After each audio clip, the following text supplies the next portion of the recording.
the same time, I'm proud to report the United States is among the cleanest air and drinking water on earth, and we're going to keep it that way. And we just came out with a report that at this moment, it's the cleanest it's been in the last 40 years. We're committed to conserving the majesty of God's creation and the natural beauty of our world. Today, I'm pleased to announce the United States will join 1 Trillion Trees initiative being launched here at the World Economic Forum. 1 trillion trees. And in doing so, we will continue to show strong leadership in restoring, growing, and better managing our trees and our forests. This is not a time for pessimism. This is a time for optimism. Fear and doubt is not a good thought process, because this is a time for tremendous hope and joy and optimism and action. But to embrace the possibilities of tomorrow, we must reject the perennial prophets of doom and their predictions of the apocalypse. They are the heirs of yesterday's foolish fortune tellers, and I have them, and you have them, and we all have them. And they want to see us do badly, but we don't let that happen. They predicted an overpopulation crisis in the 1960s, mass starvation in the 70s, and an end of oil in the 1990s. These alarmists always demand the same thing: absolute power to dominate, transform, and control every aspect of our lives. We will never let radical socialists destroy our economy, wreck our country, or eradicate our liberty. America will always be the proud, strong, and unyielding bastion of freedom.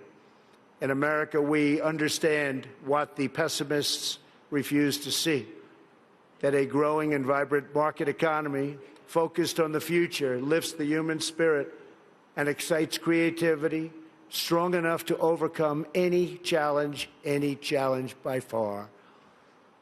The great scientific breakthroughs of the 20th century, from penicillin to high-yield wheat to modern transportation and breakthrough vaccines, have lifted living standards and saved billions of lives around the world. And we're continuing to work on things that you'll be hearing about in the near future, that even today, sitting here right now, you wouldn't believe it's possible, that we have found the answers. You'll be hearing about it, but we have found answers to things that people said would not be possible, certainly not in a very short period of time. But the wonders of the last century will pale in comparison to what today's young innovators will achieve, because they are doing things that nobody thought even feasible to begin. We continue to embrace technology, not to shun it.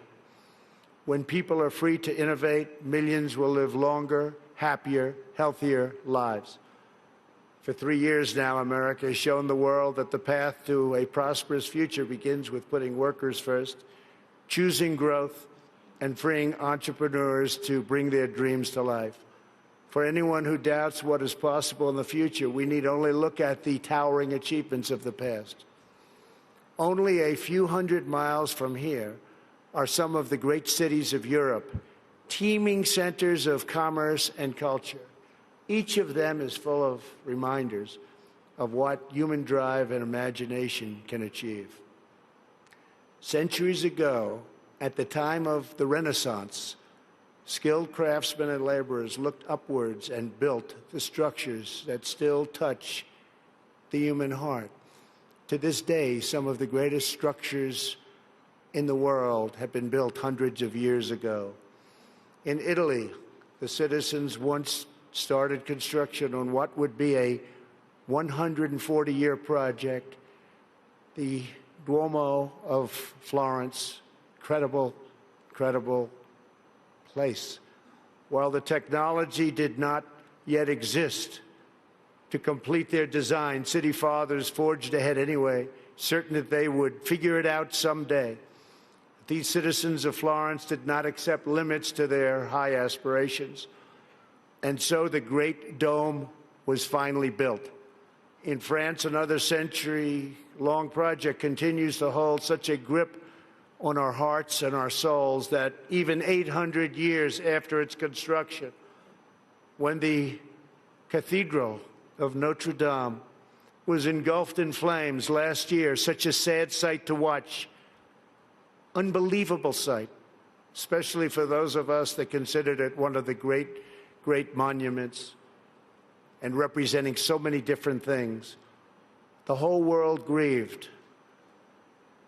Through her sanctuary now stands scorched and charred, and a sight that's hard to believe. When you got used to it, to look at it now, hard to believe. But we know that Notre Dame will be restored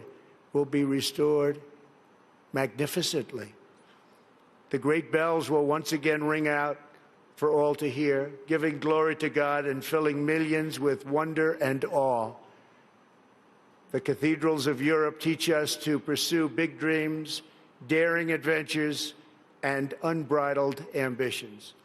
They urge us to consider not only what we build today, but what we will endure long after we are gone.